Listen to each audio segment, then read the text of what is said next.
तो चलिए इस वीडियो में हम लोग क्या करने वाले हैं। तो झारखंड एकेडमिक काउंसिल के द्वारा जो मॉडल सेट तैयार किया गया है वो सभी मॉडल सेट का हम लोग यहाँ पे सॉल्यूशन करने वाले हैं। तो आज हम लोग जो सॉल्यूशन करने वाले हैं वो है आपका सेट वन। ठीक है। तो सेट वन का जितने भी प्रश्न होंगे उन्हें हम लोग विस्तार पूर्वक पढ़ते हुए उसका सॉल्यूशन करते चले जाएंगे। ठीक है। तो आप हमारे चैनल से बने रहे और देखें क्या क्या सॉल्यूशन होता है। तो देखिए सबसे पहला जो क्वेश्चन आपका दिया गया है वो क्या है। तो the number of items in a body centred cubic unit cell of a mono atomic elementary substance is equals to. यहाँ पे बोल रहा है कि जो बीसीसी जो होता है body centred cubic unit cell उसमें जो नंबर ऑफ आइटम्स होता है वो कितना होता है। तो कितना होता है वो दो होता है, ये तो आप जानते हैं। अब ये बहुत लोगों को पता नहीं होगा कि ये दो कैसे होता है, आखिर हम लोग पहचाने कैसे। तो उसके लिए आपको पढ़ना पड़ेगा सॉलिड स्टेट। क्या पढ़ना पड़ेगा? Solid state. सॉलिड स्टेट में यह कंसेप्ट को बताया जाता है और वहां पे कैसे इमेजिन करते हैं कि कहाँ कौन सा आइटम रखा हुआ होता है और एक यूनिट सेल में हम लोगों को कितना उसमें आइटम होगा, वो सारा कुछ हम लोगों को सॉलिड स्टेट में बताया जाता है। ठीक है। और देखिए यहाँ पे सिर्फ मैं उतना तो एक्सप्लेन नहीं कर पाऊंगा, सिर्फ यहाँ पे क्या आंसर होगा और किस मेथड से इसको बनाएंगे बस उतना ही करेंगे। क्योंकि देखिए यह सब टॉपिक जो हम लोग को समझना होता है वो चैप्टर्स के हिसाब से ही समझना पड़ता है। तो जैसा कि आप सभी जान रहे हैं कि हम लोग ने मिलकर क्रैश कोर्स शुरू किया है केमिस्ट्री के। तो देखिए केमिस्ट्री का जो क्रैश कोर्स शुरू हुआ है वहां पे आपको फिजिकल, ऑर्गेनिक, इनऑर्गेनिक तीनों पढ़ाया जाएगा। अभी आप देखेंगे यूट्यूब चैनल में तो वहां पे फिजिकल और ऑर्गेनिक का लेक्चर डाला जा रहा है। तो आप वहां पे जाइए और क्रैश कोर्स के रूप में वहां पे चलाया जा रहा है। तो बहुत ही जल्दी आपको सारा कंसेप्ट समझ में आ जाएगा और पूरा चैप्टर आपके हाथ में होगा। क्योंकि देखिए मैं बार बार बोल रहा हूँ कि जो झारखंड एकेडमिक काउंसिल के द्वारा जो आपका मॉडल प्रश्न पत्र जो तैयार किया गया है, इसका ये मतलब नहीं है कि इसी से आपका क्वेश्चन वहां पे आएगा। बस इसका एक जरिया होता है कि स्टूडेंट को समझ आ जाए कि आखिर क्वेश्चन किस टाइप से पूछा जाएगा। तो इसी चलते एक हम लोग को शेड्यूल बना के दिया गया है कि देखिए जो आपका केमिस्ट्री होगा उसके उसमें इस अकॉर्डिंग से आपका क्वेश्चन पूछा जाएगा। तो ये कहना कतई गलत है कि इसी से क्वेश्चन भिड़ेगा। सो बात समझ में आया? तो आपको यदि हर एक क्वेश्चन को खुद से अटेंड करना चाहते हैं तो उसके लिए आपको पूरा चैप्टर का कंसेप्ट होना बहुत जरूरी है। तो अभी आप सोच रहे होंगे कि हमारे पास बहुत समय कम है और हमारा बोर्ड एग्जाम भी नजदीक आ गया है, तो हम लोग कैसे हर एक चैप्टर को कंप्लीट करेंगे। तो देखिए आप टेंशन मत लीजिए, आप हमारे यूट्यूब चैनल के जितने भी अभी वीडियो अपलोड किए जा रहे हैं उन्हें आप लगातार देखें, आपका पूरा चैप्टर आपके हाथ में आ जाएगा। और रही बात आपका ऑब्जेक्टिव क्वेश्चन का, तो उसके लिए कतई आप टेंशन ना ले, उसका सारा सॉल्यूशन हम लोग करके रख देंगे। समझ में आया? आपका जैसे ही चैप्टर कंप्लीट होगा फिर यहाँ पे देखिए अगर मॉडल सेट के अनुसार देखा जाए तो आपका चैप्टर के अनुसार ज्यादा से ज्यादा क्वेश्चन भी होगा तो आपका 8 से 9 ही क्वेश्चन होगा, जो कि आपका पूरा गारंटी नहीं है कि वही सब क्वेश्चन आएगा। तो इसी चलते देखिए मॉडल सेट पर फुल्ली डिपेंड होना ये एकदम अच्छा बात नहीं है। हाँ, ये तो है कि आप मॉडल सेट को सॉल्यूशन करके देखें कि आपसे कितना बनता है और आप अगर यह सब क्वेश्चन आपके बोर्ड एग्जाम में आ जाता है तो आप उसको बना पाएंगे कि नहीं। तो वो सारा चीज के लिए प्रैक्टिस के लिए यह सब चीज किया जाता है। ठीक है। तो अगर आप चाहते हैं कि सारा क्वेश्चन हमसे बन जाए तो उसके लिए आपको पूरा नोट्स को पढ़ना होगा, आपको पूरा जो होता है चैप्टर का कंसेप्ट उसे पूरा क्लियर करना पड़ेगा, तब आप अच्छे तरीका से क्वेश्चन को सॉल्व कर सकेंगे। तो हम लोग बस वही निर्णय लिए हैं कि जैसे ही हम लोग का चैप्टर कंप्लीट होगा वैसे वैसे हम लोग पूरा जितना भी मान के चलिए अभी हम फिजिकल पढ़ा रहे हैं तो फिजिकल पढ़ा रहे हैं तो फिजिकल में सॉल्यूशन चैप्टर ले लेते हैं मान के चलिए। तो सॉल्यूशन को पढ़ाने के बाद जैसे ही हम लोग के पास आएगा उसका मतलब कि टाइम कि आज लगा कि चलिए मेरा लेक्चर पूरा कंप्लीट हो गया, तो वैसे ही उस चैप्टर से जितना भी प्रकार का क्वेश्चन बनाया बनाया जा सकता है ऑब्जेक्टिव के लिए, जो आपके बोर्ड एग्जाम में आने के लायक होगा।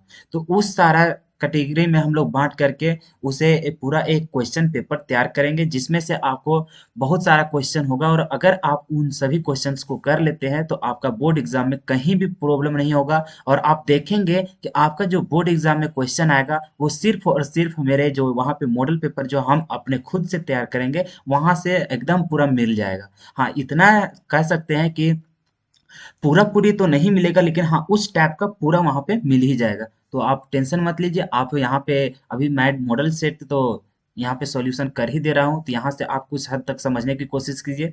बाकी मैं तो आपको बार बार बोलूंगा कि आप हमारे जो क्रैश कोर्स चलाया जा रहा है उसमें जाइए और अपना अपना जो चैप्टर में प्रॉब्लम है उसे आप वहाँ से क्लियर करें। ठीक है, तो चलिए हम लोग नेक्स्ट क्वेश्चन में चलते हैं।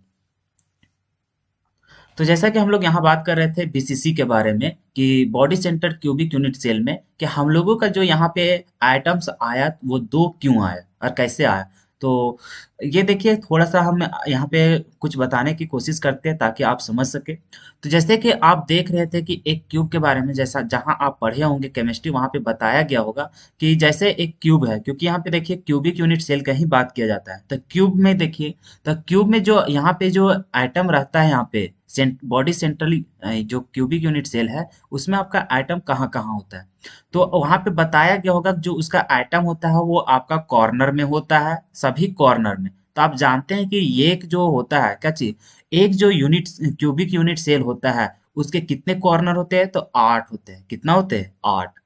और आप ये भी जानते हैं कि अगर हम लोग कोई भी क्यूब के जो उसका कॉर्नर होगा वहां पे अगर कोई हम लोग वहां पे आइटम को रखते हैं तो हम लोग जानते हैं कि जो कॉर्नर जो होता है क्यूब का, उसमें जो वह आइटम का जो पार्टिसिपेट होता है वो हर एक कितना में, तो 8 वो मतलब 8 रूम में हम लोग मान के चलिए एक रूम का एग्जांपल लेते हैं। ठीक है, तो एक रूम का एग्जांपल लेंगे तो उसका जो हम लोग कोना को देखेंगे, कॉर्नर को देखेंगे, तो वह कॉर्नर जो होता है वो 8 रूम से मतलब कि मिलके बना हुआ रहता है, मतलब कि 8 रूम का पार्टिसिपेट रहता है उस कॉर्नर में।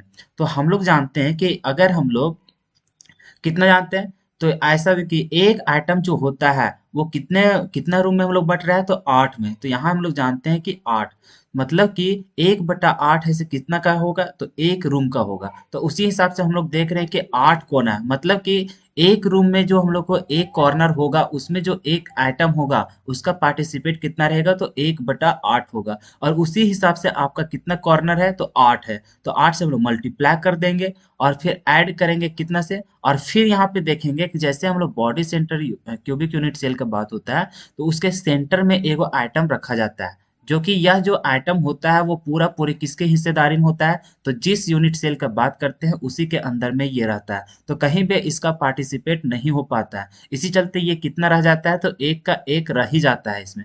अब जब इसको सॉल्व कीजिएगा तो यहाँ से देख रहे हैं 8 और 8 कट जाएगा, तो यहाँ से एक बचेगा और यहाँ से एक जुड़ेगा, तो कितना हो जाएगा, 2। तो इस तरीका से वहां पे बताया गया होगा। हालांकि देखिए अभी तो उतना अच्छा तरीका से आपको समझ में नहीं आएगा, क्योंकि देखिए बीच से टॉपिक को समझना बहुत ही मुश्किल काम होता है। इसी चलते जब हम सॉलिड स्टेट यहाँ पे शुरू करेंगे उस समय सभी प्रश्न को इस तरह से हम लोग बताते चले जाएंगे, तो वहाँ क्योंकि देखिए सारा कंसेप्ट से एक दूसरे से रिलेट होता है, और अगर आपको बेसिक ही मजबूत नहीं है तो आप ऊपर वाला लेवल का नहीं टच कर पाएंगे। इसी चलते सिर्फ अभी यहाँ पे हम आंसर बताते चले जाते हैं कि वह क्वेश्चन का आंसर क्या होगा। ठीक है, एक्सप्लेन तो चैप्टर वाइज हम करते ही चले जाएंगे। ठीक है, तो चलिए सेकेंड नंबर क्वेश्चन क्या बोलते हैं। सेकेंड नंबर क्वेश्चन है कि molarity of an aqueous solution containing 40 gram of NaOH in 2 litre of solution is. यहाँ पे पूछ रहा है क्या चीज, मोलैरिटी। क्या पूछ रहा है, मोलैरिटी।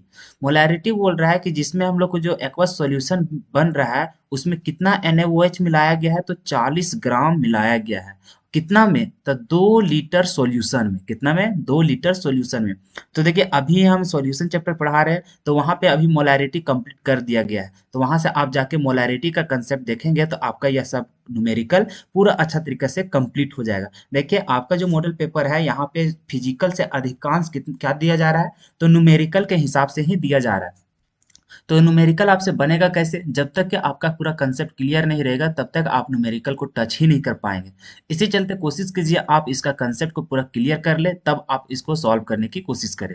तो चलिए इसका हम लोग बताते हैं कि मोलैरिटी आखिर हम लोग निकालेंगे कैसे। तो हम लोग जानते हैं मोलैरिटी का फॉर्मूला क्या होता है। तो मोलैरिटी का फॉर्मूला होता है number of moles of solute और अपॉन में होता है volume of solution in litre. बात समझ में आया। तो यहाँ पे देखिए कि ये हम लोग को होता है सॉल्यूट के लिए और ये होता है हम लोग को सॉल्यूशन के लिए। तो बताइए सॉल्यूशन का वॉल्यूम दिया गया, हाँ दिया गया कितना 2 लीटर। तो 2 लीटर तो वॉल्यूम तो पता चल गया क्योंकि यहाँ लीटर में भी चाहिए था और लीटर में तो और ऑलरेडी दिया गया है। अब बात आता है यहाँ पे कि सॉल्यूट का जो मोल का बात होता है, तो क्या यहाँ पे हम लोग को सॉल्यूट सॉल्यूट कौन है, तो सॉल्यूट तो हमारा NaOH है। तो बताइए NaOH का हम लोग का मोल दिया गया है क्या, नहीं। तो मोल नहीं दिया गया था, हम लोग को मोल तो निकालना पड़ेगा। तो फिर हम लोग जाते हैं मोल निकालने के लिए।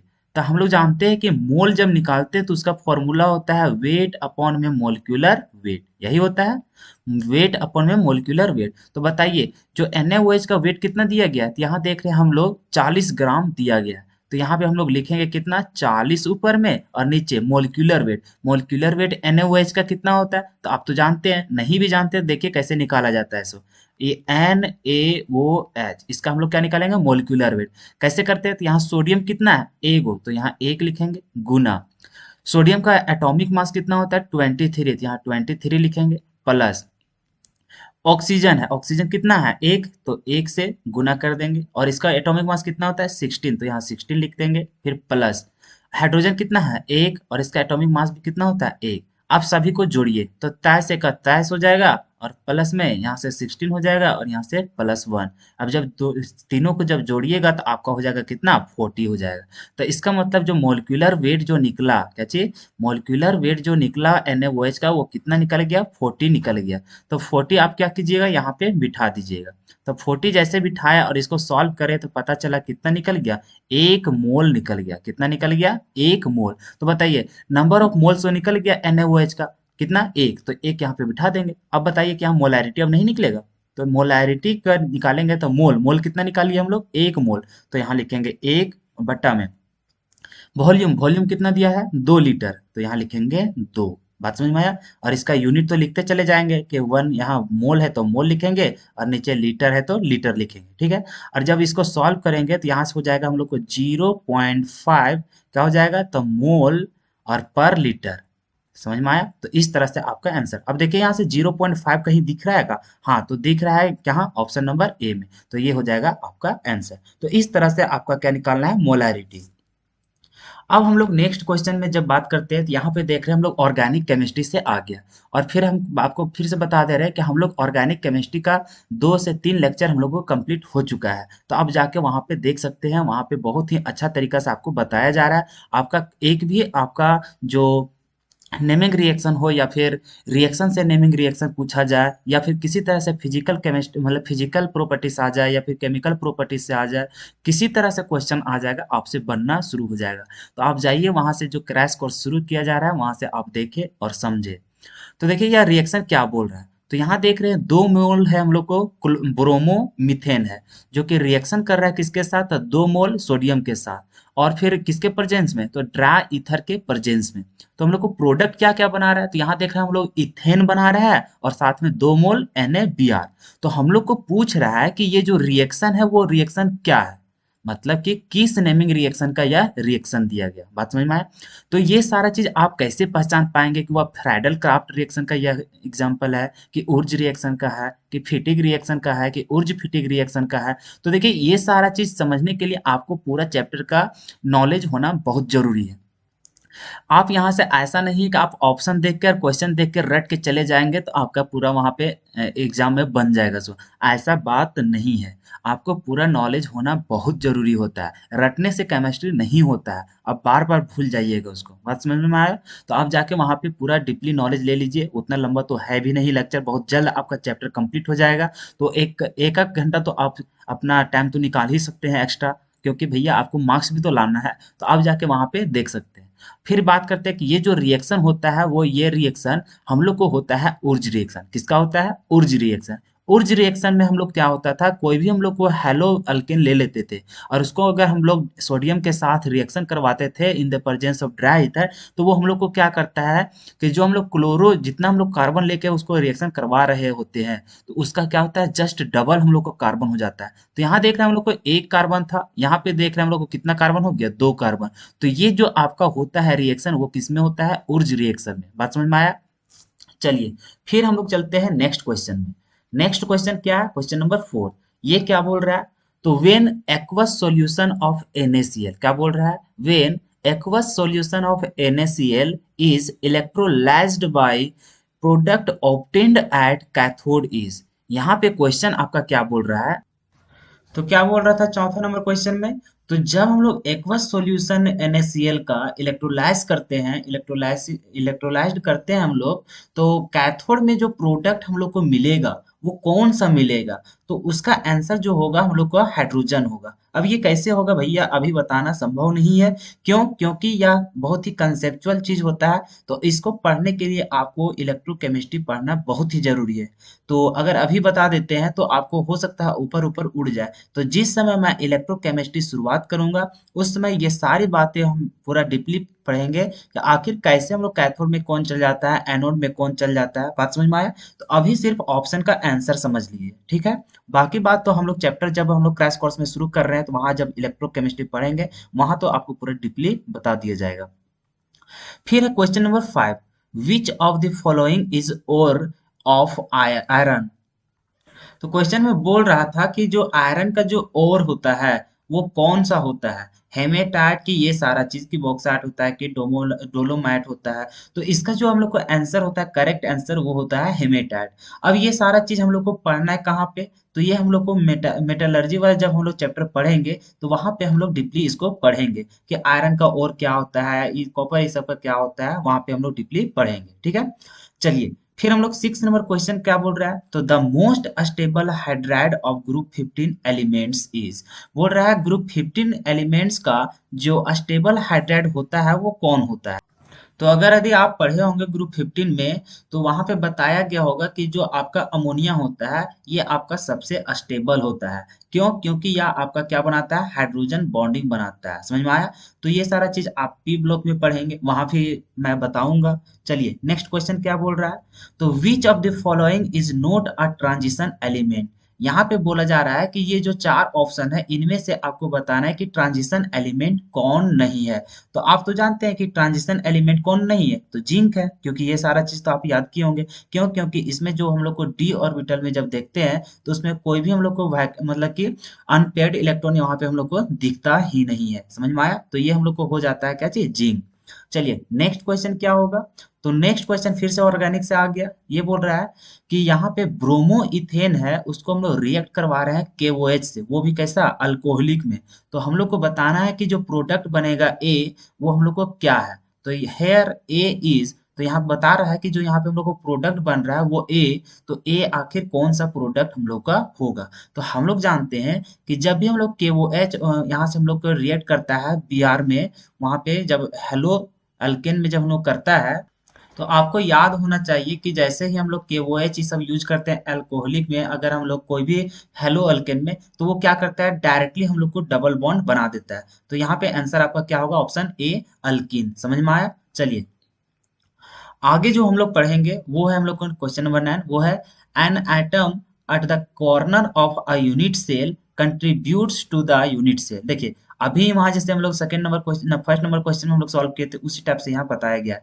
बोल रहा है कि जो एक आइटम होता है कॉर्नर का, जो यूनिट सेल होता है, उसके जो कॉर्नर में जो आपका आइटम होता है, वो कितना हम लोग को एक यूनिट सेल में कंट्रीब्यूट होता है। तो हम लोग जानते हैं कि जो भी कॉर्नर वाला होता है, कॉर्नर में जो एक आइटम का जो पार्टिसिपेट होता है वह 1/8 होता है एक यूनिट सेल के लिए। तो वही चीज आपका ऑप्शन नंबर कौन हो जाएगा, डी हो जाएगा। बात समझ में आया? तो आप यहाँ ये भी समझ लीजिए, अगर अगला बार ऐसा सवाल आ जाएगा तो ये हो गया कॉर्नर के लिए। और जैसे अगर आप फेस की बात करेगा, तो फेस में आपका हो जाता है 1/2 हो जाता है। और जब हम लोग को एज की बात करेगा, क्या चीज, एज का बात करेगा, तो वहां पे हम लोग का हो जाता है 1/4 हो जाता है। बात समझ में आया? तो चलिए इस तरह क्वेश्चन हम लोग को आगे आने वाला होगा। अगर दूसरा मॉडल पेपर देखेंगे तो वहां पे हो सकता है ऐसा ही क्वेश्चन। तो यहाँ पे पूछा गया था कॉर्नर में, कॉर्नर में कितना होता है 1/8 पार्टिसिपेट करता है, समझ में आया, कंट्रीब्यूट रहता है। चलिए तो नेक्स्ट क्वेश्चन फिर हम लोग आते हैं। ये भी आपका ऑस्मोटिक प्रेशर है, जो कि यह आपका सॉल्यूशन चैप्टर से आया है, फिजिकल केमिस्ट्री से। तो क्या बोल रहा है, osmotic pressure of the solution can be increased by. जो ऑस्मोटिक प्रेशर होता है सॉल्यूशन का, वो हम लोग को इंक्रीज कर सकता है किसके द्वारा, तो देखिए increasing temperature of the solution, decreasing temperature of the solution, increasing volume of the vessel, या diluting the solution। तो बताइए ऑप्शन क्या होना चाहिए। तो हम लोग पढ़े हैं एस्मोटिक प्रेशर में, हम लोग जैसा कि आप लोग जान रहे हैं कि ऑस्मोटिक प्रेशर का जो हम लोग का फॉर्मूला होता है वो होता है पाई बराबर CRT, यही होता है। अब यहाँ पे देखिए कि जो आपका जो यहाँ पे ऑस्मोटिक प्रेशर है वो किन किन बातों पर डिपेंड कर रहा है। आप तो ये जानते हैं कि R आपका कांस्टेंट है, क्या होता है कांस्टेंट। ये आपका होता है कंसंट्रेशन, और ये होता है आपका टेम्परेचर, समझ में आया। ये होता है आपका टेम्परेचर, ये होता है आपका कंसंट्रेशन, समझ में आया। तो आप यहाँ पे ये भी जान गए, ये तो आपका कांस्टेंट होता है, सीओ समझ गए। तो यहाँ पे देख रहे हैं अगर हम लोग कंसंट्रेशन को बढ़ाएंगे तो हम लोग को ऑस्मोटिक प्रेशर भी बढ़ेगा, और अगर यदि हम लोग टेम्परेचर को बढ़ाएंगे, इसका मतलब है कि जैसे पाई को अगर हम लोग इंक्रीज कर रहे हैं, मतलब ऑस्मोटिक प्रेशर को इंक्रीज करना है, तो उसके लिए अगर हम लोग कंसंट्रेशन को भी इंक्रीज कर रहे हैं तो हम लोग को ये दोनों इंक्रीज करेगा। और उसी तरह से अगर हम लोग को कंसंट्रेशन मतलब कि जो हम लोग ऑस्मोटिक प्रेशर को अगर इंक्रीज करना है, तो उसके लिए हम लोग को टेम्परेचर भी इंक्रीज करना पड़ेगा। तो यहाँ पे पूछ रहा था कि ऑस्मोटिक प्रेशर है जो सॉल्यूशन का, उसको इंक्रीज किया जा सकता है किसके अनुसार से। तो अगर अगर अगर हम लोग यहाँ पे कंसंट्रेशन को बढ़ा दें या फिर टेम्परेचर को बढ़ा दें, तो यहाँ देखिए हम लोग ऑप्शन क्या क्या दिया गया था। तो यहाँ देखा जा रहा है कि increasing temperature of the solution, कि उसका अगर हम लोग सॉल्यूशन का टेम्परेचर बढ़ा देंगे तब हम लोग ऑस्मोटिक प्रेशर बढ़ेगा क्या। तो यहाँ देख रहे हैं हाँ, ये वाला तो हम लोग को मिल रहा है कि टेम्परेचर बढ़ाएंगे तो हम लोग को ऑस्मोटिक प्रेशर भी बढ़ेगा। तो ऑप्शन नंबर ए हो जाएगा। देखिए नीचे क्या दिया था, decreasing the temperature of the solution, भैया टेम्परेचर डिक्रीज करेंगे तो ऑस्मोटिक प्रेशर भी तो घटेगा, तो इस हिसाब से बी तो होता ही नहीं।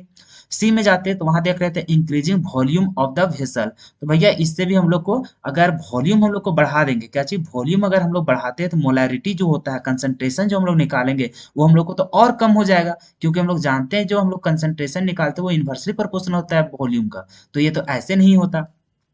फिर हम लोग डाइल्यूटिंग द सॉल्यूशन देखेंगे, तो यहाँ हम लोग तो ये सबसे डाइल्यूटिंग, ये सबसे हम लोग को कोई असर नहीं करेगा। तो हम लोग यहाँ डायरेक्टली जानते हैं उसका फॉर्मूला, तो फॉर्मूला से ही यहाँ हम लोग पूरा डिटरमाइन कर सकते हैं। बात समझ में आया। तो इस तरह से 10th क्वेश्चन भी हम लोग को बन गया।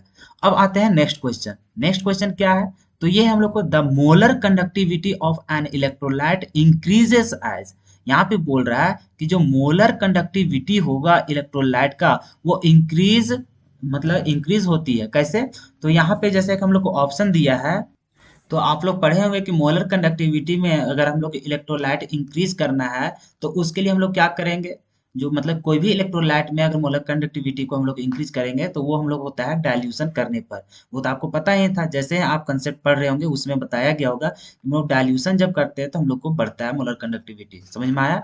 चलिए फिर नेक्स्ट क्वेश्चन है, वो है हम लोग का कि Mond's process is applied for the purification of. यहाँ पे बताया जा रहा है कि जो मोन्स प्रोसेस जो हम लोग अप्लाई करते हैं वो किसका प्यूरिफिकेशन के लिए हम लोग अप्लाई करते हैं। तो इसका क्या आंसर होना चाहिए, तो इसका आंसर होगा हम लोग को निकेल, कि निकेल का जब हम लोग प्यूरिफाई करते हैं तो वो हम लोग कौन सा प्रोसेस में करते हैं, तो मोन्स प्रेस मतलब कि मोन्स प्रोसेस में हम लोग इसका प्यूरिफाई करते हैं। बात समझ में आया। चलिए फिर नेक्स्ट क्वेश्चन हम लोग को 13, वो क्या है कि covalency of nitrogen in N2O5 is. तो जब हम लोग इसका स्ट्रक्चर देखेंगे N2O5 का, तो वहां पे हम लोग देखते हैं कि नाइट्रोजन है सो हम लोग उसका कोवैलेंसी मतलब कितना बॉन्ड बनाता है, तो वो हम लोग को बनाता है 4। तो 4 जब बॉन्ड बनाता है, इसी चलते वहां देखते हैं कि उसका कोवैलेंसी कितना हो जाएगा 4। बात समझ में आया। तो चलिए फिर ये सारा चीज हम लोग पी ब्लॉक मतलब कि जैसे हम लोग पढ़ेंगे वहां पी ब्लॉक में, तो वहां पे सारा कुछ वहां पे बता दिया जाएगा, तो उसमें आपको पूरा डीपली समझ में आना स्टार्ट हो जाएगा। ठीक है चलिए फिर क्वेश्चन नंबर 14। क्वेश्चन नंबर 14 में क्या बोल रहा है कि aqueous solution of which of the following ions is colourless. बोल रहा है कि ये जो एक्वस सॉल्यूशन में कि इनमें से कौन सा आयन है जो कि कलरलेस होता है। तो इसका आंसर हम लोग को क्या होगा, था हम लोग पहले ही मतलब हम लोग जानते हैं कि कलरलेस कब होता है। तो कलरलेस तब होता है जब हम लोग देखते हैं कि जो डी ऑर्बिटल जो देख रहे थे, डी ऑर्बिटल जब हम लोग देखते हैं तो उसमें देखते हैं कि अगर यदि इसमें हम लोग पूरा पूरी मतलब कि 10 का 10 इलेक्ट्रॉन मतलब कि मान के चलिए कॉन्फ़िगरेशन करेंगे तो डी जो हम लोग को आएगा डी सबसेल, तो उसमें अगर देखेंगे कि अगर उसमें फुलफिल्ड है या तो फिर उसमें एक भी इलेक्ट्रॉन नहीं है। तो अगर ये दो का अगर केस हो जाता है इलेक्ट्रॉनिक कॉन्फ़िगरेशन करने के बाद, अगर ये दोनों कंडीशन अगर वहां पे शो कर रहा है तो वैसा स्थिति में हम लोग बोलेंगे कि वह कलरलेस होगा। बाकी अगर यहाँ पे हम लोग को इलेक्ट्रॉन रह गया अनपेयर्ड इलेक्ट्रॉन या फिर किसी तरह से रह गया, मतलब एक भी इलेक्ट्रॉन कम से कम रह गया, तो हम लोग बोलेंगे वो उसका कलर होता है। लेकिन कलरलेस कब होता है? जब उसका अगर पूरा पूरी भर जाता है या तो फिर देखते हैं कि या तो फिर उसके ऑर्बिटल ऑर्बिटल में एक भी इलेक्ट्रॉन ना हो, तो वैसे स्थिति में हम लोग बोलते हैं कि वह कलरलेस होता है। तो यहाँ पे जो आंसर होगा आपका वो होगा स्कैंडियम। स्कैंडियम इसलिए होगा क्योंकि अगर इसका इलेक्ट्रॉनिक कॉन्फ़िगरेशन देखेंगे तो यहाँ पे हो जाता है 4s2 और 3d1 होता है, ये होता है कॉन्फ़िगरेशन, आपको तो पता होगा। तो यहाँ पे जब देखेंगे तो आप यहाँ से जब देखिए कितना इलेक्ट्रॉन निकाला गया है, तो यहाँ पे देख रहे हैं कि 3 इलेक्ट्रॉन बाहर निकाला गया है। तो जब इसका इलेक्ट्रॉनिक कॉन्फ़िगरेशन में 3 इलेक्ट्रॉन को हटाएंगे तो 2 तो यहाँ से हट जाएगा और एक यहाँ से हट जाएगा। तो देखा जाएगा कि आपका कि डी ऑर्बिटल में जब यहाँ पे देखेंगे कि डी ऑर्बिटल में जब देख रहे हैं तो यहाँ पे पता चलेगा कि आपका इलेक्ट्रॉन कितना बचा, जीरो। तो जीरो जब बच रहा है तो इसका कहने का मतलब है कि स्कैंडियम क्या होगा, कलरलेस होगा। बात समझ में आया? चलिए, जब डी ब्लॉक पढ़ेंगे तो वहां तो और क्लियर से आपको समझा दिया जाएगा। फिर यहाँ देखिए 15 नंबर क्वेश्चन में फिर यह ऑर्गेनिक से आ गया। यह क्या चीज है? तो यहाँ आयोडो इथेन है जो कि रिएक्शन कर रहा है केसीएन अल्कोहलिक केसीएन से, तो आपका प्रोडक्ट बन रहा है ए। अब ए जो प्रोडक्ट बन रहा है वो इनमें से कौन सा होना चाहिए? बात समझ में आया? तो आप तो यहाँ इजिली तरीका से बता सकते हैं क्योंकि यहाँ की आखिर प्रोडक्ट आपका कौन बनेगा। देखिए, तो यहाँ पे जब हम लोग ऐसा रिएक्शन देखते हैं तो आपको याद होना चाहिए कि जब केसीएन की बात होता है ये अल्कोहलिक डाइल्यूट मतलब नहीं रखता है। बात समझ में आया? तो अगर यहाँ पे कहीं भी देख लिए केसीएन इस तरह हेलो फॉर्म में मतलब कि हेलो अल्केन में, तो यहाँ पे आपको क्या पता चलेगा कि केसीएन जो होता है आपका टूटता है के प्लस और सीएन माइनस में।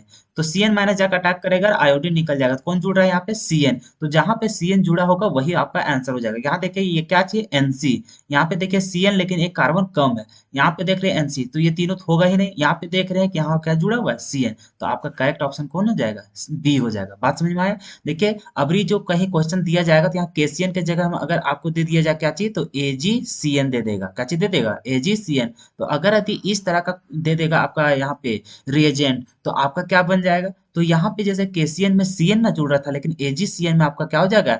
एनसी जुड़ेगा, मतलब कि ये हो जाता है ऑप्शन नंबर ए। लेकिन ये सब दोनों बात आप याद रखिएगा। समझ में आया कि केसीएन रहेगा तो आपका सीएन जुड़ेगा और अगर एजीसीएन रहेगा तो उस समय आपका एनसी जुड़ेगा। बात समझ में आया? चलिए, तो फिर हम लोग नेक्स्ट क्वेश्चन की बात करते हैं। तो नेक्स्ट क्वेश्चन है 16 नंबर, जो कि क्या बोल रहा है? The percentage of available space occupied by spheres in a cubic close packing CCP in 3 dimensional. यहाँ पे क्वेश्चन क्या बोल रहा है उसको समझते हैं। तो आप जब सॉलिड स्टेट पढ़ेंगे तो वहां पे जब आप यहाँ पे पढ़ेंगे कि एससीसी का कितना होता है, फिर उसी तरह से पढ़ेंगे बीसीसी का क्या होता है, एफसीसी या फिर सीसीपी का कितना होता है। बात समझ में आया?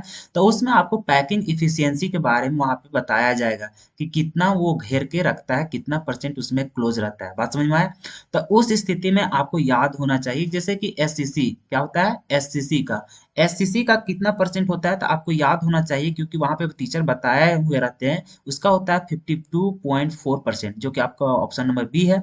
और फिर जब हम लोग बीसीसी का बात करते हैं तो बीसीसी का परसेंटेज जो होता है वो बीसीसी का होता है 68%। कितना होता है? 68%, जो कि 68% यहाँ दिया भी नहीं था। और फिर यहाँ देखिए सीसीपी, जो कि सीसीपी होता है इसका दिया हुआ रहता है हम लोग को। जो ये सारा कुछ एनसीईआरटी में भी इंक्लूड है और आपका टीचर तो बताए ही होंगे, और नहीं भी बताए होंगे तो जिस समय हम पढ़ाएंगे आपका सॉलिड स्टेट उस समय आपको क्लियर कर देंगे। तो ये कितना परसेंट घेर के रखता है? तो ये रहता है हम लोग को 74%। तो यहाँ पे हम लोग को बात किसका कर रहा था? तो यहाँ पे हम लोग को सीसीपी की बात कर रहा था। तो सीसीपी का बात कर रहा था तो वो कितना परसेंट होता है? तो वो होता है 74%। तो उस हिसाब से आपका आंसर क्या होगा? ऑप्शन नंबर सी।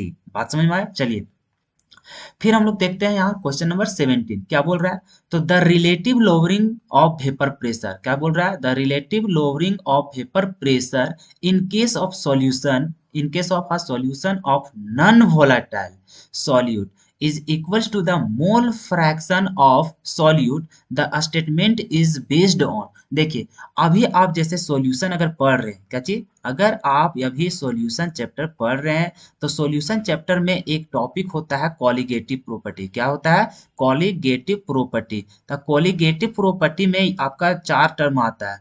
एक होता है relative lowering of vapour pressure, तो उसी में यह टॉपिक बताया जाता है। तो वहां पे आपको न्यूमेरिकल के अकॉर्डिंग यह चीज समझना पड़ता है।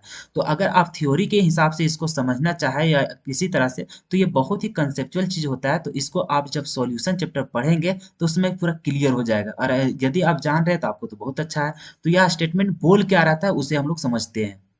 तो ये सारा कंसेप्ट में आपको बताया गया होगा वहां पे कि नन वोलाटाइल के लिए क्या चीज, कि नन वोलाटाइल के लिए, और एक बताया गया होगा वोलाटाइल के लिए। तो वहां पे आपको पता होना चाहिए कि वहां जो नन वोलाटाइल जब सॉल्यूट हम लोग मिलाते हैं उसमें सॉल्यूशन में, और उस समय जो हम लोग को रिलेटिव लोअरिंग वेपर प्रेशर होता है, उसका जो हम लोग को स्टेटमेंट जो दिया था, जो उसका स्टेटमेंट, तो वो स्टेटमेंट जो हुआ था, जो कि वो बताया था कि जो relative lowering of vapour pressure होगा वो इक्वल होगा किसके अनुसार, किसके बराबर, तो मोल फ्रैक्शन ऑफ सॉल्यूट के इक्वल होगा। तो वो चीज जो आपको बताया गया था वो किसके द्वारा बताया गया था, तो वो आपको बताया गया था रॉल्ड्स लॉ के अनुसार। क्या चीज? रॉल्ड्स लॉ के द्वारा आपको बताया गया था कि ये चीज relative lowering of vapour pressure होता है वो मोल फ्रैक्शन के बराबर होता है। बात समझ में आया? चलिए फिर तो देखिए जो नेक्स्ट क्वेश्चन है 18 नंबर, ये है आपका इलेक्ट्रोकेमिस्ट्री से। कहाँ से है? इलेक्ट्रोकेमिस्ट्री से। और इलेक्ट्रोकेमिस्ट्री है से सभी को समझ में जल्दी नहीं आता है। क्यों? क्योंकि इसमें बहुत सारा कंसेप्ट आता है और इसको अगर बेसिक से नहीं समझे हुए रहेंगे तो आपका पूरा पूरी खत्म हो जाएगा। उसी जैसा यहाँ पे जो क्वेश्चन दिया गया है, अधिकांश बच्चों से यह क्वेश्चन नहीं बन पाता है। रीजन रीजन यही है कि वो चैप्टर को ही अच्छा तरीका से नहीं समझ पाए होते हैं। यहाँ पे देखिए क्या है, सो यहाँ दिया गया है कि EMF of cell with nickel and copper electrode will be. यहाँ पे ईएमएफ पूछ रहा है किसका, तो सेल का। अब यहाँ पे किससे किससे मिलकर बना है, तो निकेल और कॉपर इलेक्ट्रोड से, मतलब निकेल का रॉड भी होगा और कॉपर का भी रॉड होगा। यहाँ पे देखिए आपका जो दिया हुआ वैल्यू, तो ये दिया हुआ है रिडक्शन पोटेंशियल। किसका दिया है? Reduction potential. रिडक्शन कहने का मतलब क्या है? क्या देखिए यहाँ जो इसके ऊपर चार्ज है वो +2 है और यहाँ पे क्या है, एक भी नहीं है। मतलब कि जो क्या हो रहा है, +2 से हम लोग किसमें आ रहा है, कम ना आ रहा है जी। यहाँ 2 था और यहाँ कितना है, जो 0 आ गया, मतलब 2 से 0 में आना मतलब घटना। जब घट जाता है चार्ज तो वो हम लोग को चल जाता है रिडक्शन में। उसी तरह से यहाँ देखिए कॉपर के ऊपर कितना चार्ज था, 2, और यहाँ पे कितना है, 0, मतलब ये भी 2 से 0 में आ रहा है, मतलब दोनों क्या चीज में है, तो रिडक्शन में। तो रिडक्शन पोटेंशियल दिया हुआ है। अब यहाँ पे देखिए हम लोग को यहाँ पे चूज करना होता है, एक होता है कैथोड, क्या होता है, कैथोड, और एक होता है एनोड। समझ में आया? बहुत सारे बच्चों को ये वाला उठ जाएगा, क्योंकि देखिए वहां पे उसको जानने के लिए हम लोगों को इलेक्ट्रोकेमिस्ट्री बहुत ही अच्छा तरीका से पढ़ना पड़ता है। तो जिसमें मैं क्रैश कोर्स में बताऊंगा उसमें आप समझ सकते हैं, लेकिन फिर भी अभी कुछ हद तक कोशिश कीजिए समझने का कि कैसे क्या होता है। यहाँ जो वैल्यू रहता है ये तो आपको पता चल गया कि इलेक्ट्रोड जो यहाँ दिया हुआ, मतलब यहाँ जो पोटेंशियल दिया हुआ है वो हम लोग को ऑक्सीडेशन दिया है कि रिडक्शन दिया है। तो यहाँ देख लो मेरे को रिडक्शन दिया है, क्या चिन्ह दिया है, रिडक्शन में। तो जब रिडक्शन में दिया है तो फिर देखेंगे हम लोग कि हम लोग को कैथोड में कौन जाएगा और कौन एनोड में जाएगा। तो इसको हम लोग कैसे डिफाइन करते हैं, तो यहाँ पे हम लोग डिटरमाइन करने के लिए यहाँ देखते हैं, अगर यहाँ पे ऑक्सीडेशन एक रहता है एक रिडक्शन में रहता तो दोनों को हम लोग को एक चीज में रखते हैं। लेकिन यहाँ देखिए हम लोग को क्वेश्चन में आसान करने के लिए हम लोग को दे दिया था दोनों किस में, रिडक्शन में। अब यहाँ पे देखते हैं रिडक्शन वाला का जो वैल्यू रहेगा, वो वैल्यू में अगर जिसका सबसे ज्यादा रहेगा, क्या चीज, जिसका सबसे ज्यादा रहेगा यहाँ पे रिडक्शन वैल्यू, तो वही आपका क्या होगा, मतलब कि यहाँ रिडक्शन में देखो चाहे ऑक्सीडेशन में देखो। बात समझ में आया? बस सकते वहां खाली साइन का प्रॉब्लम होते रहता, लेकिन यहाँ हम लोग देख रहे हैं रिडक्शन में। अब रिडक्शन में ही अगर कर रहे हैं तो जिसका वैल्यू सबसे ज्यादा होगा, तो जिसका सबसे ज्यादा वैल्यू होगा वही आपका जाएगा किसमें, कैथोड में जाएगा। किसमें जाएगा, कैथोड में। समझ में आया? तो यहाँ पे देखिए यहाँ वैल्यू जो दिया हुआ है -0.25 वोल्ट है, यहाँ कितना है, प्लस में है। तो यहाँ माइनस और प्लस में ही तो समझ में आ गया कि सबसे ज्यादा कौन है, कॉपर का है। मतलब कॉपर आपका किस में जाएगा, तो कैथोड में जाएगा, और जो निकेल है वो किस में जाएगा, एनोड में जाएगा। तो यहाँ पे आपको ये भी पता चल गया कि जो कैथोड होगा, क्या चीज, जो आपका कैथोड में जाएगा वो आपका कौन जाएगा, तो कॉपर जाएगा। और जो एनोड रहेगा, क्या चीज, जो एनोड में जाएगा वो आपका किसमें वो कौन जाएगा, तो वो जाएगा आपका निकेल। यहाँ बात समझ में आया? अब देखिए जो हम लोग निकालना है EMF of cell, EMF of cell जो निकालना है उसका फॉर्मूला होता है, वो मैं फॉर्मूला लिख देता हूँ, समझे। तो ये जो हम लोग निकालने वाला है ईएमएफ ऑफ सेल, क्या चीज निकालने वाला है? ईएमएफ ऑफ सेल, समझ में आया? तो इसका जो फॉर्मूला होता है आप कहीं पे लिख लीजिएगा। तो ईएमएफ ऑफ सेल का निकालने का हम लोग को फॉर्मूला होता है, वो होता है स्टैंडर्ड ऑक्सीडेशन पोटेंशियल ऑफ किसका? तो सबसे शुरू हो जाता है एनोड का, किसका होता है? तो एनोड का। और उसी में हम लोग क्या करते हैं? माइनस करते हैं, क्या चीज करते हैं? नहीं सॉरी, वहां पे क्या करते हैं हम लोग? प्लस करते हैं, क्या करते हैं? ऐड करते हैं। तो क्या करते हैं? तो फिर करते हैं हम लोग स्टैंडर्ड रिडक्शन पोटेंशियल ऑफ किसका? कैथोड का, किसका करते हैं? कैथोड का। तो यहाँ पे देखिए, तो यहाँ standard oxidation potential of anode, यहाँ क्या कर रहे हैं? Standard oxidation potential of anode. तो यहाँ पे देख रहे हैं एनोड में कौन जा रहा था? एनोड में निकेल जा रहा था। निकेल का जो यहाँ पे वैल्यू दिया गया है वो हम लोग को ऑक्सीडेशन में दिया है। किसमें दिया है? मतलब रिडक्शन में दिया है। और हम लोग को यहाँ चाहिए क्या चीज? ऑक्सीडेशन वाला में। तो आपको पता होगा कि ऑक्सीडेशन और रिडक्शन का जो पोटेंशियल रहता है वो दोनों बराबर ही रहता है, बशर्ते क्या होता है? उसका साइन में अंतर होता है। तो साइन में अंतर, तो जैसे कि यहाँ रिडक्शन में रिडक्शन में क्या चीज दिया था? माइनस में दिया था। तो अगर इसी को ऑक्सीडेशन के रूप में अगर लिखना चाहे तो ये जो नेगेटिव था वो किस में हो जाएगा? पॉजिटिव में। मतलब कि जो यहाँ पे हम लोग ऑक्सीडेशन जो हम लोग निकाल रहे हैं यहाँ, स्टैंडर्ड ऑक्सीडेशन पोटेंशियल ऑफ किसका? एनोड का, तो वो यहाँ पे -0.25 था, तो वो लेकिन वहां क्या हो जाएगा? प्लस में हो जाएगा। कितना हो जाएगा? प्लस में 0.25 वोल्ट, उतना हो जाएगा। फिर प्लस में फिर यहाँ देखिए क्या होता है? तो standard reduction potential of cathode, तो यहाँ पे जान ही रहे कि ये तो रिडक्शन में ही दिया था। और किसका? कैथोड का हम लोग को लेना है। कैथोड में कौन जा रहा था? देखिए कैथोड में आपका कॉपर जा रहा था। कॉपर का यहाँ जो होगा आपका रिडक्शन पोटेंशियल, उसको यहाँ पे वैल्यू लिखेंगे। तो यहाँ तो रिडक्शन में था ही, तो इसको हम लोग प्लस माइनस वाला झंझट नहीं लेंगे। हाँ, अभी अगर इसको भी ऑक्सीडेशन पूछ देता तो इसका भी साइन उल्टा हो जाता, लेकिन यहाँ पे हम लोग को निकालना क्या चाहिए? रिडक्शन में। तो ये भी तो आपका दिया है किसमें? रिडक्शन में। तो जो वैल्यू दिया है वही बिठा देंगे। कितना में था? तो 0.34। बात समझ में आया? अब इसको जब ऐड करेंगे तो ऐड करने के बाद आपका हो जाएगा 0 पॉइंट कितना हो जाएगा? 59 हो जाएगा, इतना वोल्ट हो जाएगा। समझ में आया? इतना वोल्ट। तो इतना जो वोल्ट आ रहा है वो किसका आ रहा है? तो मतलब किसका आ रहा है हम लोग को? तो हम लोग निकाल रहे हैं ईएमएफ ऑफ सेल। तो ईएमएफ ऑफ सेल देखिए, बहुत सारा बच्चा को प्रॉब्लम होता है कौन कैथोड कैसे क्या होगा, कैसे एनोड को हम लोग चूज करेंगे। साथ ही साथ ये वैल्यू जो हम लोग निकालते हैं वो उन लोग को अधिकांश समझ में नहीं आता है। तो आप टेंशन मत लीजिए, जैसे हम लोग इलेक्ट्रोकेमिस्ट्री शुरू करेंगे वहां पे आपको बहुत ही इजी तरीका से और बहुत ही अच्छा कंसेप्ट देते हुए हम आपको पूरा आसान से बता देंगे, तो वहां पे आपको समझ में आ जाएगा। फिलहाल तो अभी उम्मीद है कि ये वाला भी कंसेप्ट समझ ही गए होंगे यहाँ कि आखिर हम लोग कैसे छाटे कैसे देखे, इस बात समझ में आए? तो देखिए यहाँ ऑप्शन नंबर हम लोग को जो होना चाहिए था वो ए होगा। क्या चाहिए होगा? ए। चलिए कलर चूज कर लेते हैं दूसरा, थोड़ा आपको दिखना भी चाहिए। चलिए क्या होगा? Option number A. क्यों होगा? क्योंकि यहाँ 0.59 वोल्ट दिया है। यहाँ पे नीचे देखिए सी में वो नेगेटिव में दिया था, जो कि हम लोग को नेगेटिव में आएगा क्या? नहीं आएगा। बात समझ में आया? तो ये था आपका आंसर। अब फिर इसी तरह से आपका हो जाएगा क्वेश्चन नंबर 19। क्या होगा? सो देखिए, तो देखिए क्वेश्चन नंबर 19 में क्या बोल रहा है? तो the process of heating of ore in the excess supply of air below its melting point is called. तो ये वाला जो आप लोग प्रोसेस तो आप पढ़े ही होंगे। तो ये जो प्रोसेस होता है हीट करने का ओर का, अब यहाँ पे देखिए जो बात किया जा रहा है वो है एक्सेस सप्लाई ऑफ एयर। बात समझ में आ रहा है? और बिलो इट्स मेल्टिंग पॉइंट, तो यहाँ पे जो अगर हम लोग एक्सेस वाला बात नहीं रहता तो हम लोग रोस्टिंग में जाते। किस में जाते? रोस्टिंग में। लेकिन यहाँ जो हम लोग को बात हो गया क्या चीज? तो एक्सेस सप्लाई हो जा रहा है। तो ये जो एक्सेस सप्लाई करने के बाद जो वो प्रोसेस होता है उस समय हम लोग का हो जाता है किसमें? तो स्मेल्टिंग में हो जाता है। किसमें हो जाता है? स्मेल्टिंग में। हाँ, रोस्टिंग होता कब? जब यहाँ पे एक्सेस में नहीं देता तब। बात समझ में आया?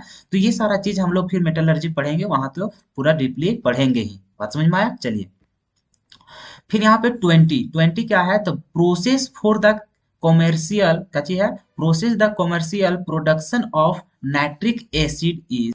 तो जैसा कि आप लोग पढ़े होंगे पी ब्लॉक में कि 3 टर्म पढ़े होंगे। एक तो पढ़े होंगे अमोनिया का, एक पढ़े होंगे HNO3 का जो कि यहाँ पूछा गया है, और एक पढ़े थे आप H2SO4 का प्रोडक्शन। बात समझ में आया? तो यहाँ पे जो कॉमर्शियल प्रोडक्शन जो हम लोग कर रहे हैं किसका कर रहे हैं, नाइट्रिक एसिड का। और ये नाइट्रिक एसिड आप जैसा कि जान रहे हैं कि नाइट्रिक एसिड जो होता है वो नाइट्रिक एसिड का जो हम लोग प्रोडक्शन करते हैं वो हम लोग ओस्टवाल्ड प्रोसेस से हम लोग करते हैं। अगर अमोनिया आपसे पूछा जाता तो अमोनिया किस में हो जाता, तो अमोनिया हो जाता हम लोग को हाइबर प्रोसेस में। किस में हो जाता, हाइबर प्रोसेस में। और हम लोग को कॉन्टैक्ट प्रोसेस किस में होता था, तो ये होता था हम लोग को H2SO4 का प्रोडक्शन में। बात समझ में आया? उसमें होता था। लेकिन अभी आपको पूछा क्या गया था, नाइट्रिक एसिड। तो नाइट्रिक एसिड में कौन सा प्रोसेस होता है, तो ओस्टवाल्ड प्रोसेस के द्वारा उसको बनाया जाता है। बात समझ में आया? तो देखिए मैं तीनों चीज को एक्सप्लेन कर दिया। इसके हिसाब से अगर आपका क्वेश्चन और मान के चलिए आपका ऑप्शन बदल दिया जाए, यहाँ नाइट्रिक एसिड के बाद जगह में हम लोग क्या लिख देते हैं, यहाँ अमोनिया। तो अमोनिया में क्या हो जाता है, हाइपर प्रोसेस। अगर H2SO4 तो क्या बोलते हैं, कॉन्टैक्ट प्रोसेस। लेकिन यहाँ पूछा क्या था, नाइट्रिक एसिड, जो कि आपका क्या होता है, ओस्टवाल्ड प्रोसेस। बात समझ में आया? तो ये सारा चीज पी ब्लॉक में पढ़ना है। अब यहाँ पे देखिए 21 में कि इलेक्ट्रॉनिक कॉन्फ़िगरेशन ऑफ कॉपर 2+, क्या चाहिए, कॉपर 2+। तो कॉपर 2+ का कॉन्फ़िगरेशन बताने से पहले हम लोग को कॉपर को निकालना पड़ेगा। किसका निकालना पड़ेगा, कॉपर को। तो देखिए कॉपर का इलेक्ट्रॉनिक कॉन्फ़िगरेशन क्या होता है उसको हम लोग बताते हैं। जैसे कि कॉपर लिख रहे हैं, ठीक है। कॉपर का इलेक्ट्रॉनिक नंबर मतलब कि जो हम लोग को होता है एटॉमिक नंबर, वो एटॉमिक नंबर कितना होता है, तो इसका कितना होता है एटॉमिक नंबर, 29। तो 29 होता है, तो इसको हम लोग कैसे करेंगे, तो इसका कॉन्फ़िगरेशन जैसे हम लोग बोलते हैं तो हम लोग लिखेंगे इस तरह से। अगर उस तरह से नहीं कर रहे हैं तो क्या होगा, यहाँ से आर्गन का ही लेके चलिए। तो मान के चलिए आर्गन का लेके चले, ठीक है। तो आर्गन वाला ये कितना रख लेता है, 18 हो जाता है, ठीक है।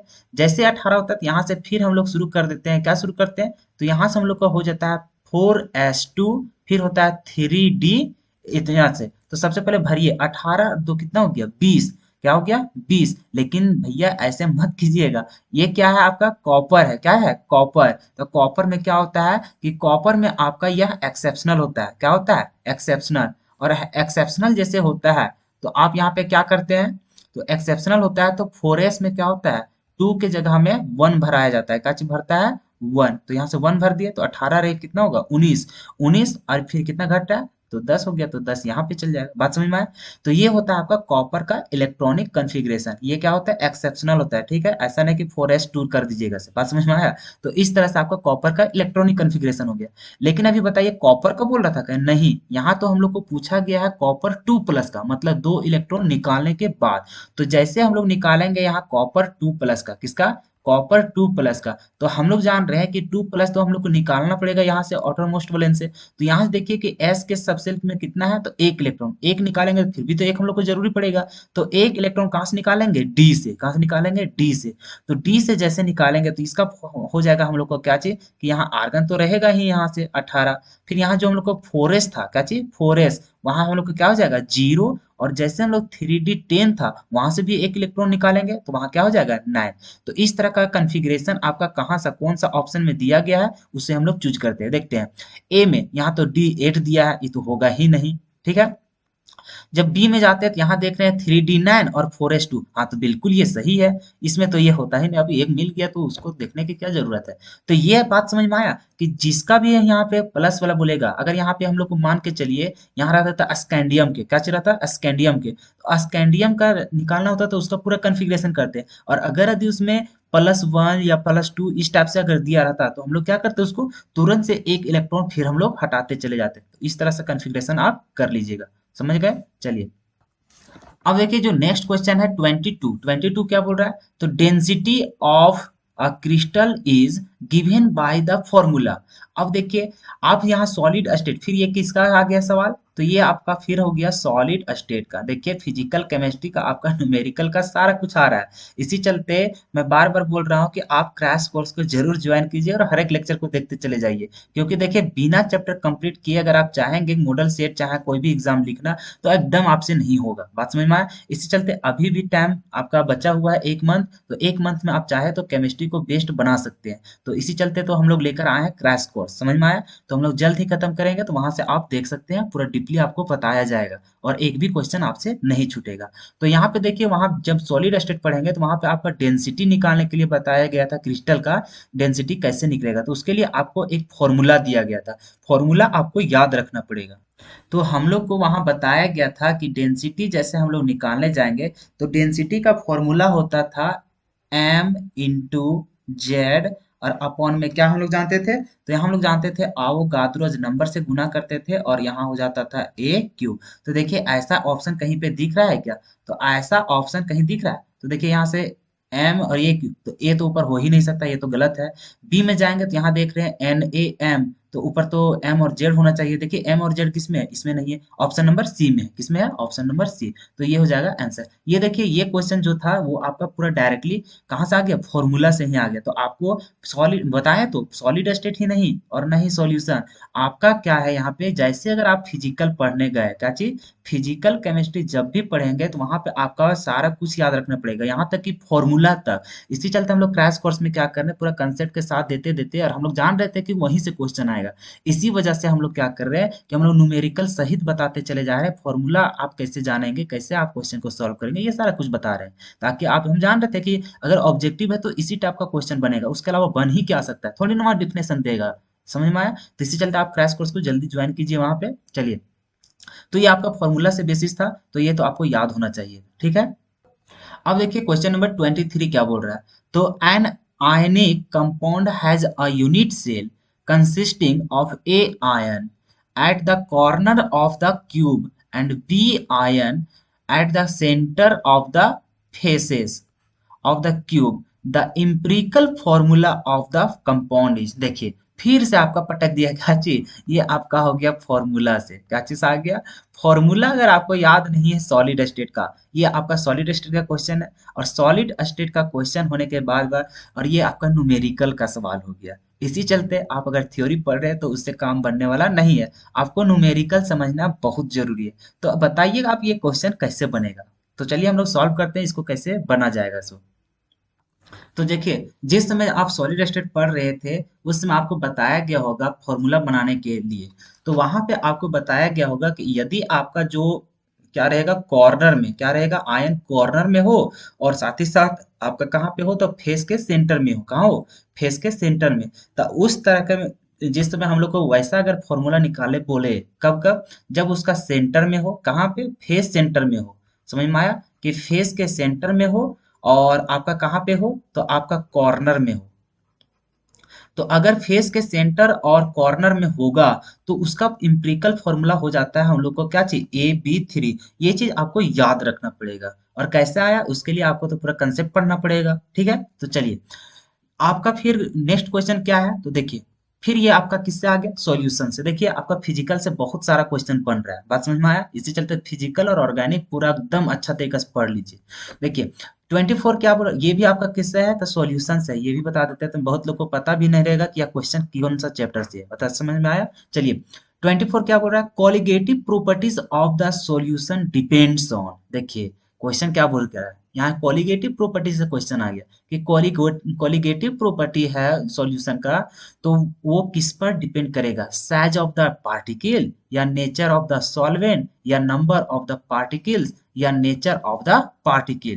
तो जिस समय आप कॉलिगेटिव प्रॉपर्टीज के डिफिनेशन पढ़ रहे थे उसी समय आपको बताया गया होगा कि कॉलिगेटिव प्रॉपर्टीज है सो किस पर डिपेंड करता है, तो नंबर ऑफ सॉल्यूट पार्टिकल पे हम लोग को डिपेंड करता है। देखिए कहीं पे है क्या, नंबर ऑफ सॉल्यूट पार्टिकल, तो यहाँ पे देख रहे हैं साइज ऑफ, वो तो होगा ही नहीं, नेचर ये तो होगा ही नहीं, नंबर ऑफ द पार्टिकल और नेचर ऑफ द पार्टिकल ये भी नहीं, तो क्या होगा, नंबर ऑफ पार्टिकल होगा, बात समझ में आया। वो तो डिपेंड ही नहीं करता उसका साइज और केमिकल बिहेवियर पर, बात समझ में आया। क्वालिटेटिव प्रॉपर्टीज का अगर हम लोग डिफिनेशन पढ़ें तो क्वालिटेटिव प्रॉपर्टीज का डिफिनेशन होता था कि the properties of a solution which depends only on the number of solute particle present in it and not on their size और chemical behavior are called क्या चीज, qualitative properties, समझ में आया।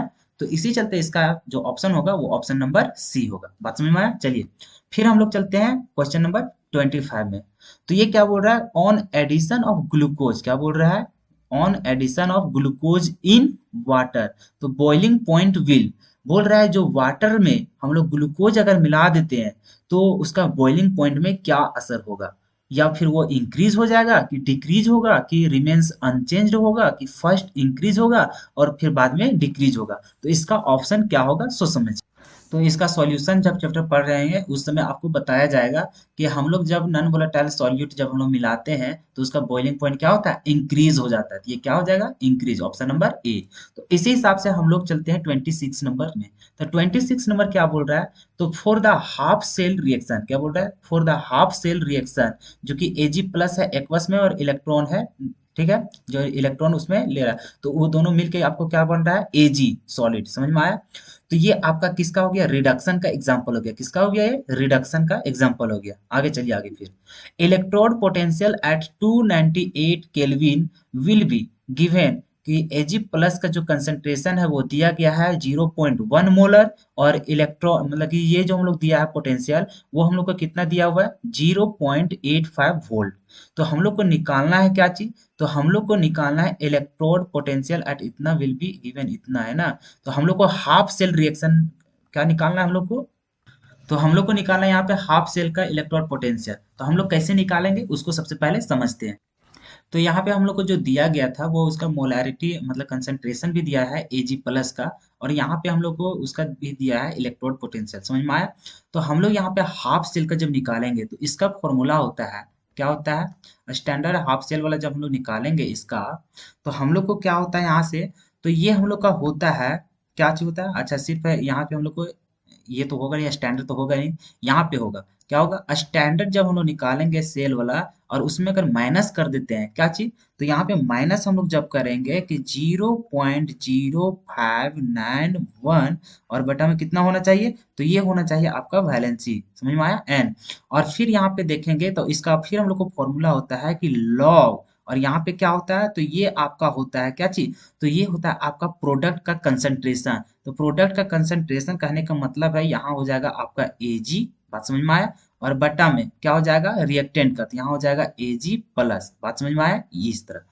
अब यहाँ पे देखेंगे तो ये इसका वैल्यू कंसंट्रेशन का दिया है, कितना दिया है, 0.08, 0 मतलब 80 वोल्ट दिया हुआ था। अब इसको सॉल्व करेंगे तो यहाँ कितना हो जाएगा, 0.0591 ऊपर हो जाएगा, और बटन कितना हो जाएगा, एन, एन वैलेंसी कितना है, तो जितना चार्ज रहता है उतना, तो यहाँ कितना है, एक है, तो यहाँ कितना लिख देंगे, एक।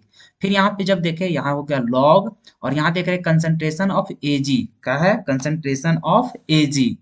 तो हम लोग जानते हैं कि सॉलिड में जब हम लोग का मेटल का जो रहता है कंसंट्रेशन Ag का कितना हो जाएगा यहाँ पे, तो एक हो जाएगा, मतलब कि ये चीज हटा देते हैं यहाँ पे, क्या हो जाएगा उसका वैल्यू हो जाएगा 1, और बटा में कितना हो जाएगा, Ag प्लस का कंसंट्रेशन तो यहाँ दिया हुआ है, कितना दिया है कंसंट्रेशन, तो 0.1, कितना दिया हुआ है, 0.1 मोलर, ठीक है।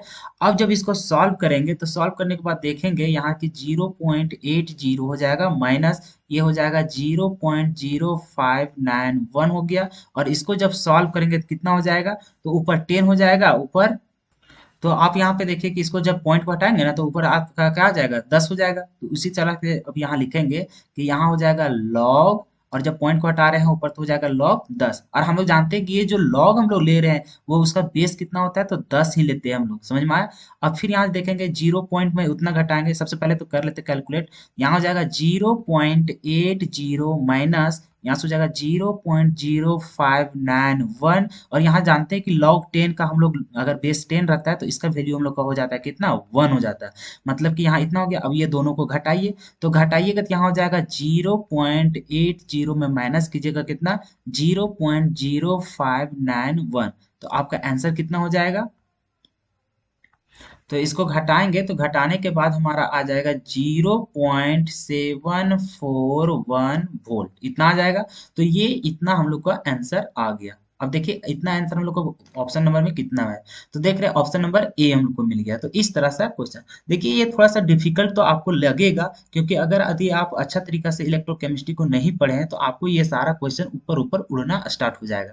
लेकिन टेंशन मत लीजिए, जिस समय मैं बताऊंगा उस समय तो आप अच्छा तरीका से समझ में आ जाएगा, ठीक है। चलिए फिर हम लोग नेक्स्ट क्वेश्चन को देखते हैं। अब देखिए क्वेश्चन नंबर 27 क्या बोल रहा है, how many coulombs of charge is required for reduction of 1 mole of Al3 to Al।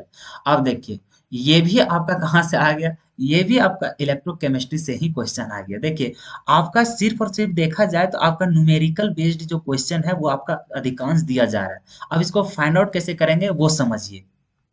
तो इसमें देखिए सबसे पहले कि हम लोग को जो यहाँ रिडक्शन करना है एक मोल, तो किससे किससे, तो Al3 प्लस से Al में। तो जैसे कि अगर इसको हम लोग लिखना चाहे तो Al3 प्लस से क्या चीज में लिखना है हम लोग को, Al में। तो Al में करना है तो यहाँ पे हम लोग क्या करेंगे, 3 इलेक्ट्रॉन तो देना पड़ेगा। तो 3 इलेक्ट्रॉन हम लोग जब देंगे तब हम लोग को क्या बनेगा, इलेक्ट्रॉन। अब यहाँ पे हम लोग कितना ले रहे हैं, 3। अब फिर अच्छा से इसको जब इलेक्ट्रोकेमिस्ट्री पढ़ेंगे तो वहां पे आपको बताया जाएगा। तो यहाँ से हम लोग जान रहे हैं कि यहाँ से हम लोग पता कर लेते हैं कि 3f, और ये f है क्या चीज, फ्राडे है। तो यहाँ पे हम लोग जब गुना करेंगे 3, और ये कितना होता है हम लोग को, तो 96,500 होता है। कितना होता है, 96,500। जब इसको मल्टीप्लाई करिएगा तो मल्टीप्लाई करने के बाद आपका हो जाएगा ऑप्शन नंबर सी। बात समझ में आया, मल्टीप्लाई कीजिएगा तो यहाँ। अब ये सब कैसे होता है अगर अभी आपको बताएं तो आप भी उड़ जाइएगा, और मैं बताते बताते मैं भी परेशान हो जाऊंगा। क्यों, क्योंकि ये सारा कॉन्सेप्ट को सीखने से पहले आपको बहुत कुछ सीखना पड़ता है। तो इसी चलते अभी मैं उतना टच नहीं किया, सिर्फ आपको बता दिया कि इस टाइप से होता है। बात समझ में आया, इसको पढ़ेंगे हम लोग इलेक्ट्रोकेमिस्ट्री में, समझ में आया। तो जिस समय पढ़ेंगे वहां विस्तार पूर्वक हम लोग बता देंगे। चलिए, अब फिर हम लोग को क्वेश्चन नंबर 28, वो क्या है, तो which of the following ions gives brown ring test. यहाँ पे बोल रहा है कि इनमें से जो आयन है वो कौन है कि ब्रॉन रिंग टेस्ट हम लोग को देता है। तो हम लोग जानते हैं कि जो ये नाइट्रेट होता है, क्या चीज, ये जो नाइट्रेट होता है वही आपका क्या देता है, तो ब्रॉन रिंग टेस्ट हम लोग को देता है। बात समझ में आया। चलिए, फिर हम लोग जानते हैं, क्योंकि देखिए ये सारा चीज जो आपका है वो आपको पी ब्लॉक में आपको अच्छा तरीके से समझा दिया जाएगा, ठीक है। चलिए, फिर ये आपका दिया क्या चीज, catalyst used in Haber process. कि हैबर प्रोसेस जब हम लोग करते हैं उस समय हम लोग को जो कैटालिस्ट का यूज होता है वो हम लोग को क्या क्या होता है, फेरस होता है कि निकेल होता है कि क्रोमियम होता है कि V2O5 होता है। तो आप जब हैबर प्रोसेस पढ़ रहे थे वहां पे आपको बताया गया था। तो जब हम लोग हैबर प्रोसेस बनाते हैं, हैबर प्रोसेस में और होता क्या चीज है, तो यहाँ पे हम लोग प्रोडक्शन होता है अमोनिया का, और उस समय जो हम लोग यहाँ पे यूज करते हैं कैटालिस्ट का वो होता है हम लोग का फेरस। बात समझ में आए। चलिए, फिर हम लोग आते हैं नेक्स्ट क्वेश्चन में। वो सारा कुछ तो कंसेप्ट याद करने वाला चीज था। चलिए, 30 नंबर में क्या है, तो which of the following has lowest boiling point. आप देखिए यहाँ से हम लोग को पूछ दिया कि लोवेस्ट बॉइलिंग पॉइंट किसका होगा, अमोनिया का होगा कि इसका होगा कि AsH3 होगा कि इसका होगा, समझ में आया। तो ये सारा चीज आपको बताया गया होगा पी ब्लॉक में। तो क्या होगा ऑप्शन नंबर, तो आपको पी ब्लॉक में बताया गया होगा कि जब हम लोग पीरियोडिक टेबल में जब हम लोग ऊपर से नीचे आते हैं, क्या चीज, ऊपर से जब नीचे आते हैं तो उस समय हम लोग को क्या होता है, तो बॉइलिंग पॉइंट डिक्रीज होता है। क्या होता है, बॉइलिंग पॉइंट डिक्रीज होता है। बात समझ में आया। तो यहाँ पे देखिए कि जो आपका पीरियोडिक टेबल में कि नाइट्रोजन, फिर फास्फोरस है, आर्सेनिक है, एंटीमनी है, तो ये सब जो है आपका, ये चारों में से आपका सबसे नीचे कौन आता है, तो आप जानते हैं कि सबसे नीचे आपका तो एंटीमनी आता है। समझ में आया। तो एंटीमनी जब आता है नीचे तो यही तो आपका सबसे पहले मतलब कि इसी का सबसे लोवेस्ट होगा। सबसे ज्यादा किसका होगा, अमोनिया का। क्या है कि वह क्या करता है, हाइड्रोजन बॉन्ड बनाता है। क्या बनाता है, हाइड्रोजन बॉन्ड। तो हाइड्रोजन बॉन्ड बनाता है तो उसको तोड़ने उड़ने में थोड़ा ज्यादा एनर्जी लगता है, मतलब उसका बॉइलिंग पॉइंट क्या हो जाता है, सबसे ज्यादा हो जाता है, क्योंकि वो स्ट्रॉन्ग से जुड़ा हुआ रहता है। समझ में आया। तो इसी चलते सबसे कम किसका हो जाएगा, तो SbSH3 का हो जाएगा। तो इस तरह से आपको याद करना है, ठीक है। तो कुछ कुछ टर्म है जो आपको पूरा याद रखना पड़ेगा। जब हम लोग पी ब्लॉक पढ़ाएंगे, डी ब्लॉक पढ़ाएंगे तो उसमें सारा कुछ आपको क्लियर कर दिया जाएगा। अब देखिए फिर ऑर्गेनिक का सवाल आ गया। यहाँ पे हम लोग को क्या दिया है, सो देखिए सबसे पहले तो यहाँ पे देखिए आपका दिया है कि बेंजीन के ऊपर क्या दिया है, 2 कार्बन दिया है। अब यहाँ पे देखिए क्लोरीन के साथ आपको किया जा रहा है, हीट किया जा रहा है, वो भी सनलाइट के प्रेजेंस में। तो यहाँ पे बहुत लोग का बहुत कंफ्यूजन होता है, क्या कि जैसे उन लोग सनलाइट के प्रेजेंस में देखते हैं क्लोरीन गैस, वो फट से यहाँ से क्या करते हैं, हाइड्रोजन को हटाते हैं, क्लोरीन को लगा देते हैं। लेकिन सबसे पहले आपको बताया गया होगा कि जब हेलो अल्किन और हेलो अरिन पढ़ रहे हैं वहां पे आपको स्टेबिलिटी के बारे में भी बताया गया होगा, कि ऐसा नहीं कि कहीं भी जोड़ देंगे, जहां वह अस्टेबल बनता है वहीं पे उसको करते हैं। तो इस हिसाब में यहाँ ना जुड़ करके आपको कहाँ बनेगा, तो आपका यहाँ वाला बनेगा। तो इसका मतलब हम लोग को जो यहाँ पे क्लोरीन बनेगा, तो क्लोरीन कैसा बनेगा, यहाँ जो जुड़ेगा वो हम लोग को कैसा जुड़ेगा, तो यहाँ पे जैसे बनाए हैं, तो यहाँ जैसे आप देख रहे हैं कि यहाँ पे आपका क्या चीज है, CH2 था, तो यहाँ CH हो जाएगा, और यहाँ पे CH3, तो CH3 तो रहेगा ही। यहाँ पे आपका क्या हो जाएगा, यहाँ पे आपका एक क्लोरीन जुड़ेगा। तो इस तरह का अगर कहीं ऑप्शन है तो वही हो जाएगा आंसर। तो देख रहे हैं कि ऑप्शन नंबर ए, हाँ देखिए ऑप्शन नंबर ए में ही दिखा है कि यहाँ पे आपका क्या है, क्लोरीन गैस क्या लगा हुआ है, यहाँ पे क्लोरीन लगा हुआ है यहीं पे। फिर यहाँ पे देख रहे हैं ई वाला, तो यहाँ तो होगा ही नहीं, साइड में तो लगेगा नहीं, क्योंकि मेजर तो यहाँ बनता है, ये माइनर बनता है, ये भी माइनर है, ये क्या है, मेजर है। ये तो बन ही नहीं सकता, ये भी नहीं बनेगा। बात समझ में आया। चलिए, तो ये देखिए आपका साइक्लोहेक्सिन दिया हुआ है कि नहीं, तो उस टाइप से दिया हुआ है और यहाँ पे देख रहे हैं कि एच के साथ रिएक्शन करवाना है।